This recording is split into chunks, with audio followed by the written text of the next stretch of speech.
pada waktu saya akan mengeluarkan satu orang ini, saya punya keinginan untuk mengeluarkan, tapi ternyata karena yang lain ini sudah terprovokasi, mereka mengancam kalau ibu mengeluarkan orang ini, kami semua akan keluar. Nah, itu akhirnya yang membuat saya akhirnya, oh iya ya, nanti kalau keluar gimana? Nah, akhirnya nggak jadi mecat karena itu. Gitu. Ya pada akhirnya saya tidak mengeluarkan karena efeknya ini juga ngefek ke saya gitu. Akhirnya jadi stres, pusing mikirin karyawan. Sekuat apapun pada waktu itu saya ingin menjaga, tetap akhirnya lepas. Gitu.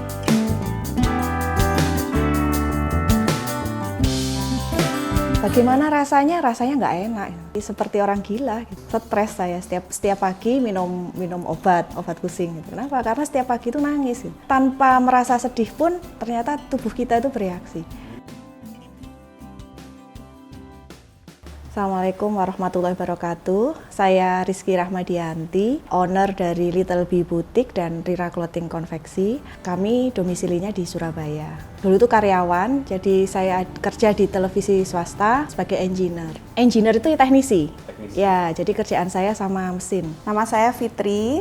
Dulu sebelumnya saya bekerja di bank konvensional, di BUMN. Sebelum bergabung, saya juga pernah bisnis sampingan gitu ya Mas ya. Saya bikin depot gitu, tapi saya menjalankan sendiri, waktu itu belum berpartner dengan siapa-siapa. Ternyata umurnya nggak lama, sebentar gitu sudah berhenti, sudah bangkrut lah. Saya dulu memutuskan untuk resign sebetulnya bukan karena pekerjaannya gitu. Saya tipe orang yang mencintai apapun pekerjaan yang saya lakukan. Tapi memang pada saat itu saya melakukan beberapa pekerjaan secara sekaligus. Jadi saya sebagai karyawan, tapi saya juga berbisnis. Pada waktu itu saya juga sekolah fashion design. Jadi yang tidak bisa dipungkiri dari orang yang banyak aktivitas adalah kita tidak bisa menipu waktu. 24 jam itu sudah fix gitu. Sehingga akhirnya akan ada yang dikorbankan, yaitu anak pada waktu itu. Jadi jadwal saya ketemu anak menjadi sangat minim. Kalau saya pergi harus kucing-kucingan karena untuk anak yang masih balita itu kalau ditinggal ibunya itu kan mesti nangis gitu ya, ditinggal kerja, apalagi saya yang relatif jarang di rumah gitu. Jadi harus memilih mana yang harus saya fokuskan karena ada waktu yang harus saya berikan untuk anak. Secara finansial tabungan belum ada, jadi tabungan khusus tidak ada. Pada waktu itu bisnis saya dalam kondisi baik, jadi uangnya sudah lumayan ya. Tapi ternyata pada saat resign ternyata tidak seindah itu. Gitu. Dan sesudah resign itu saya baru tahu bahwa selama ini gaji saya selama jadi karyawan itu justru sering top up bisnis saya gitu. Karena nggak punya laporan keuangan di bisnis. Merasa selama beberapa tahun berjalan baik-baik saja secara keuangannya, lupa bahwa itu ada gaji yang ternyata saya top upkan ke bisnis. Ternyata baru tahu kalau sesudah berjalan ya, 3 bulan berjalan, ternyata saya baru tahu, oh ternyata duitnya kurang ya gitu.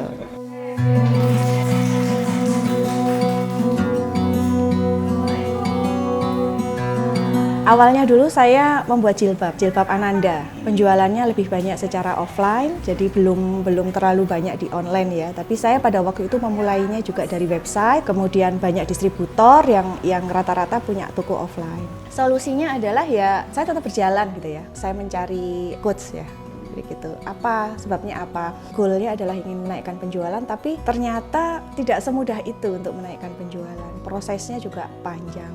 Saya harus mulai lagi menata fondasi bisnis, saya mulai lagi harus menata karyawan, dan akhirnya setelah sekian tahun berjalan ya, bahkan sudah 10 tahun lebih berjalan, akhirnya saya menyadari bahwa oh iya, bisnis saya itu memang bisnis musiman. Nah yang dulu itu saya nggak tahu gitu loh, karena banyak motivator yang bilang bahwa musiman atau tidak itu kan di mindset gitu ya. Jadi saya berpikir gimana bisnis baju muslim ini bisa tetap jalan walaupun di masa-masa sepi. Jadi fokusnya adalah bagaimana penjualan. Sudah bisa menerima bahwa walaupun bisnis musiman itu tidak mengapa, tidak harus setiap tahun, setiap hari dalam 1 tahun itu kita ngomset gitu. Nah yang penting adalah manajemen keuangannya. Itu saya baru menyadari setelah berjalan beberapa tahun.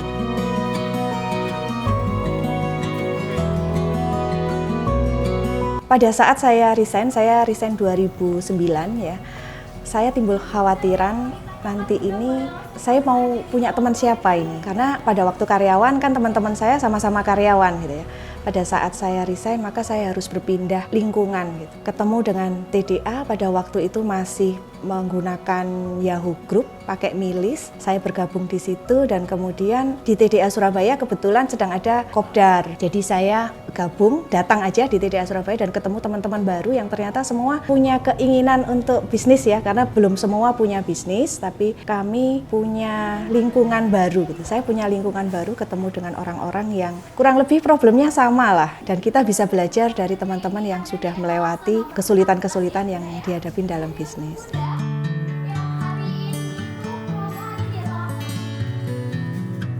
Karyawan pada waktu itu saya di 2010 ada 100 orang karyawan ya. Produksi semua.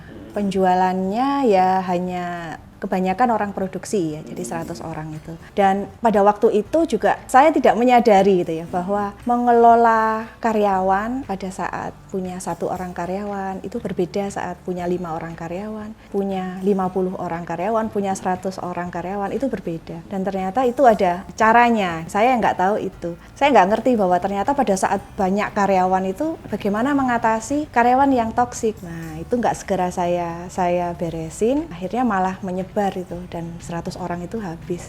Karyawan toksiknya seperti apa dan kenapa tidak dikeluarkan gitu? Jadi kebanyakan karyawan saya ini kan perempuan ya. Orang perempuan itu kadang-kadang yang masalah kecil aja dibesar-besarkan. Jadi pada waktu itu kalau nggak salah tuh begini, si karyawan ini iri sama owner. Kita yang kerja, ownernya yang enak-enakan. Nah, kan kayak gitu. Itu yang kemudian ternyata saya tidak bisa memberesin problem itu dengan tepat. Akhirnya nular kemana-mana. Isu-isu itu kemudian semakin menyebar. Jadi kalau problem UKM ya, termasuk saya di awal itu adalah bagaimana cara rekrut karyawan. Itu seolah-olah menjadi suatu hal yang sulit gitu. Ternyata yang lebih sulit adalah bagaimana cara mengeluarkan karyawan toksik gitu. Kita tuh sebagai pebisnis ya, kadang masih ada rasa tidak tega pada saat akan mengeluarkan karyawan atau memberhentikan hubungan kerja. Karena yang kita pikirkan adalah bagaimana nanti karyawan ini makannya, nanti dia dapat duitnya dari mana. Itu menjadi salah satu hal yang dipikirkan oleh owner gitu. Sehingga merasa bersalah pada saat dia harus ngambil keputusan untuk mengeluarkan karyawan. Nah akhirnya mindset saya yang saya ubah gitu. Bisa jadi pada saat dia sudah tidak sama saya lagi, dia bisa bekerja di tempat yang lain, rezekinya dia lebih luas, lebih banyak. Nah semenjak itu akhirnya saya lebih gampang. Tapi ini setelah beberapa tahun kemudian Mas. Pada saat itu ya nggak bisa merubah pikiran seperti itu gitu loh ya. Pada waktu saya akan mengeluarkan 1 orang ini, saya punya keinginan untuk mengeluarkan, tapi ternyata karena yang lain ini sudah terprovokasi, mereka mengancam kalau ibu mengeluarkan orang ini, kami semua akan keluar. Nah itu akhirnya yang membuat saya akhirnya, oh iya ya nanti kalau keluar gimana? Nah akhirnya nggak jadi mecat karena itu gitu. Ya pada akhirnya saya tidak mengeluarkan karena efeknya ini juga ngefek ke saya gitu. Akhirnya jadi stres, pusing mikirin karyawan. Sekuat apapun pada waktu itu saya ingin menjaga, tetap akhirnya lepas gitu. Karena bisnisnya sedang tidak baik-baik saja. Bagaimana rasanya? Rasanya nggak enak. Seperti orang gila gitu. Stres saya setiap pagi minum obat pusing gitu. Kenapa? Karena setiap pagi itu nangis gitu. Tanpa merasa sedih pun ternyata tubuh kita itu bereaksi. Sekarang ya saya melihat beberapa tahun ke belakang itu saya lihatnya, oh iya ternyata problemnya bukan hanya di karyawan, tapi juga di penjualan, tapi juga di keuangan gitu. Jadi satu problem tadi pada saat tidak bisa diberesin maka akan nyalur ke hal-hal yang lain.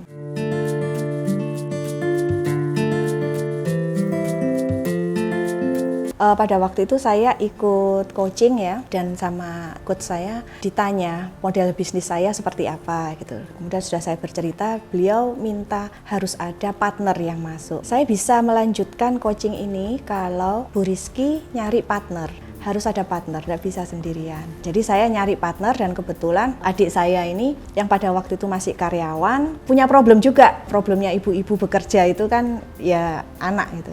Kemudian saya ajak berpartner. Waktu itu mau nggak ini berpartner kita untuk mengerjakan bisnis konveksi. Nah saya pikir wah ini kebetulan nih ada partnernya, ada teman berpikir. Sementara saya tidak punya background bisnis apa-apa karena kalau kerja kantoran itu kan kita ya apa yang diperintahkan atasan ya sudah itu yang kita pelajari gitu. Akhirnya saya tekadkan ya sudah saya resign juga, saya bergabung dengan Mbak Rizky. Nah ternyata benar setelah bergabung ya saya belajar banyak hal ya. Sepertinya beda banget gitu ya dengan karyawan yang hanya fokus di ilmu. Itu yang dipelajari itu jauh lebih luas. Saya mengerjakan bidang produksi, kemudian keuangan dan HR. Sedangkan Mbak Rizky lebih di marketing dan R&D-nya. Saya masuk dalam kondisi yang nggak baik-baik saja, saya masuk ke situ. Tapi ya nggak apa-apa ya, kita lewati sama-sama. Waktu itu ya sempat penghasilan itu jauh berkurang karena posisi masuk itu kita nggak punya gaji ya waktu itu. Padahal sebelumnya kan ya lumayan lah ya kalau di perusahaan nasional. Pada saat saya bergabung, Mbak Rizky sudah ikut coaching. Jadi saya ikut, kemudian kami membagi tugas karena sebelumnya semuanya Mbak Rizky sendiri. Jadi kami ya berjalannya ngikut panduan dari coach itu, iya. Jadi pada saat kami didampingi oleh coach itu, kami berdua ya ditata lah istilahnya gitu. Bagaimana bisnis itu berpartner. Kami diatur bagaimana cara kepemilikan terhadap perusahaan, ada persentase sahamnya, itu kami diatur, dipandu lah. Terus kemudian family business itu kan rawan ini ya, ribut antara misalnya kalau orang tua dan anak atau kakak adik itu rawan ribut. Maka kami dibuat struktur organisasinya dan masing-masing dari kami diberi tanggung jawab di area-area yang berbeda.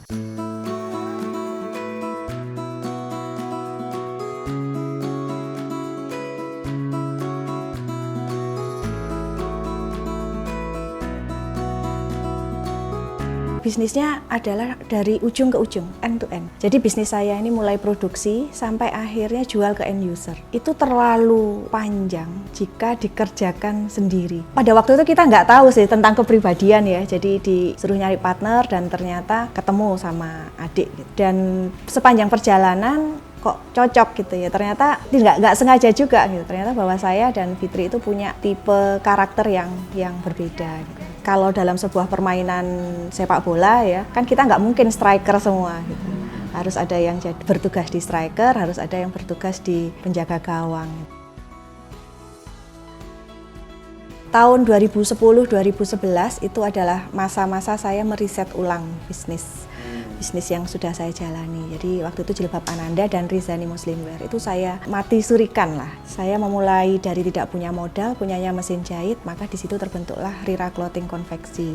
Jadi karena nggak punya modal, kita nggak punya produk yang dijual, maka jualnya adalah jasa. Setelah 2 tahun atau 3 tahun berjalan ya, kami membenahi dari sisi produksinya, dari penjahitnya, dari SOP-nya penjahit. Kemudian di tahun 2013 mulai menemukan produk yang ternyata bisa diterima oleh pasar, yaitu baju muslim bayi balita.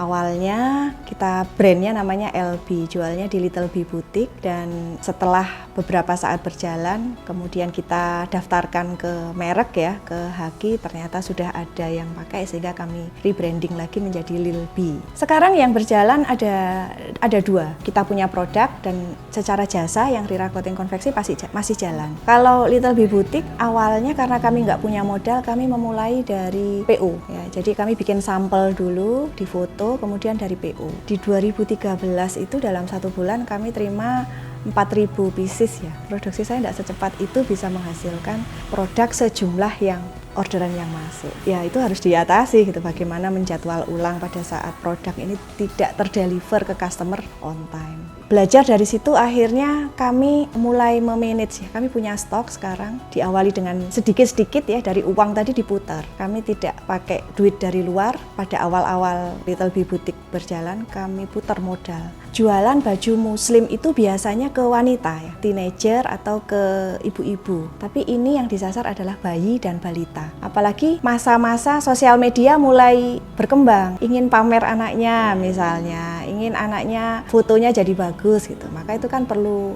kostum ya, perlu outfit. Sehingga kami menyasarnya yang di situ gitu. Di Little Bee ini untuk tim produksi ini yang jumlah SDM-nya lebih banyak ya Mas ya, dan usianya itu terpaut jauh antara penjahit kebanyakan ibu-ibu. Kemudian tim produksi yang lain yang di luar penjahit itu kebanyakan anak muda. Jadi baru lulus SMA, SMK begitu. Sehingga treatmentnya ini juga harus beda. Nah, bagaimana supaya 2 generasi ini bisa tetap menjadi keluarga ya di Little Bee ini? Jadi kami menggali gali kenapa kok kamu bekerja di sini, itu kita gali satu persatu gitu. Dan kami coba menyatukan dengan visinya Little Bee dan Rira Clothing sehingga mereka merasa keinginannya, kebutuhannya itu terakomodir. Terutama yang ibu-ibu ini punya kebiasaan uangnya kan ngepres ya pada umumnya. Itu dulu punya kebiasaan kasbon. Nah, ini kami coba akomodir supaya mereka tidak kasbon. Jadi kami mendirikan koperasi tuh, sehingga dengan koperasi itu mereka bisa membeli barang-barang yang mereka butuhkan. Biasanya barang-barang yang nilainya cukup besar ya, sepeda motor, kemudian komputer atau laptop untuk anaknya, membeli di koperasi ini. Tuh, sehingga mereka juga merasa, oh ya ini tepat nih daripada hutang ke tempat lain, itu kan ada bunganya juga ya. Kalau di koperasi kita jual beli konsepnya, sehingga dia membeli tapi dengan cara mencicil.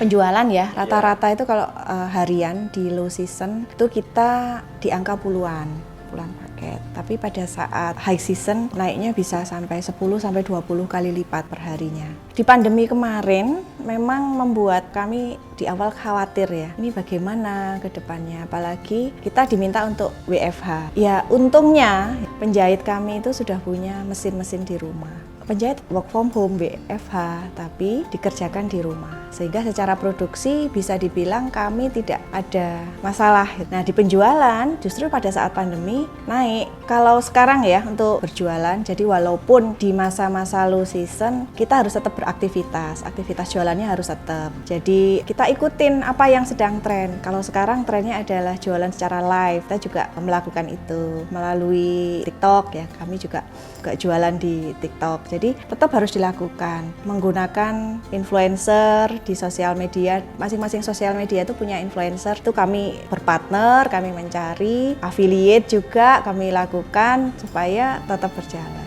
Iklan juga terus dilakukan, jadi kalau sekarang saya iklan di sosmed, semua sosmed itu saya iklankan, kemudian juga di marketplace juga iklan, jadi membangun branding ya Mas. Walaupun di low season pun juga harus tetap menanamkan sesuatu ya di customer, sehingga pada saat dia butuh maka yang dicari adalah brand kita.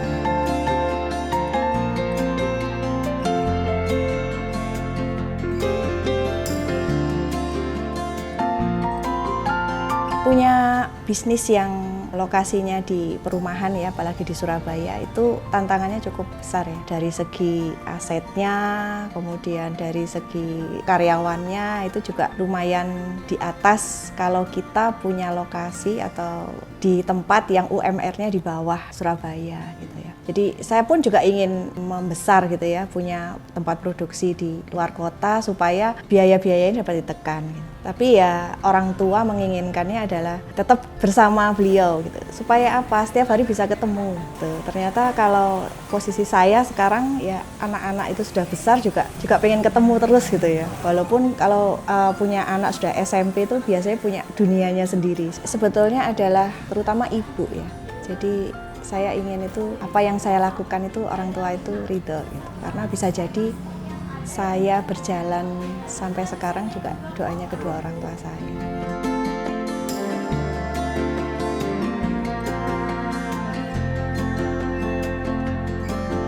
Saya dulu bekerja di bank BUMN, bank konvensional. Waktu itu saya merasa, kok waktu saya habis ya? Kalau yang orang lihat kan mungkin, oh kerja di bank enak, 4:30 pulang gitu. Tapi ternyata kenyataannya tidak seperti itu, karena banyak hari pulangnya malam, kemudian kadang kalau memang perlu meeting itu sampai dini hari, sehingga saya merasa tidak punya waktu untuk anak-anak. Bahkan di hari Sabtu Minggu itu harus standby, jika ada masalah apa harus berangkat gitu. Nah, setelah saya bergabung di Little Bee Boutique ini, saya bisa dekat dengan anak-anak. Saya lebih punya waktu yang fleksibel, saya bisa kalau mau ngantar jemput anak bisa, dan juga dekat dengan orang tua. Selama bertahun-tahun ini sudah saya jalani, rasanya ya ini mimpi saya selama ini. Saya tuh inginnya, mimpinya nanti selain Little Bee Boutique ya, yang sekarang itu Little Bee Boutique jual beberapa brand ya Mas, ada Lil Bee, Kylie, Little Gwen, Nanti ke depannya kita juga akan punya brand-brand berikutnya. Setiap bisnis itu punya perjalanan yang berbeda. Kita ibaratkan seperti menanam ya. Ada yang tanamannya padi, ada yang tanamannya jati. Panennya berbeda. Kenapa? Karena setiap bisnis punya proses yang berbeda. Jadi bersabarlah pada proses. Tetap berbuat baik, tetap beraktivitas, tetap menanam, karena yakinlah bahwa di saat yang tepat maka nanti akan ada masa panennya. Saya Rizky Rahmadianti. Saya Fitriana Nurhayati. Kami owner Little Bee Boutique dan Rira Clothing Konveksi. Wassalamualaikum warahmatullahi wabarakatuh. Waalaikumsalam warahmatullahi wabarakatuh.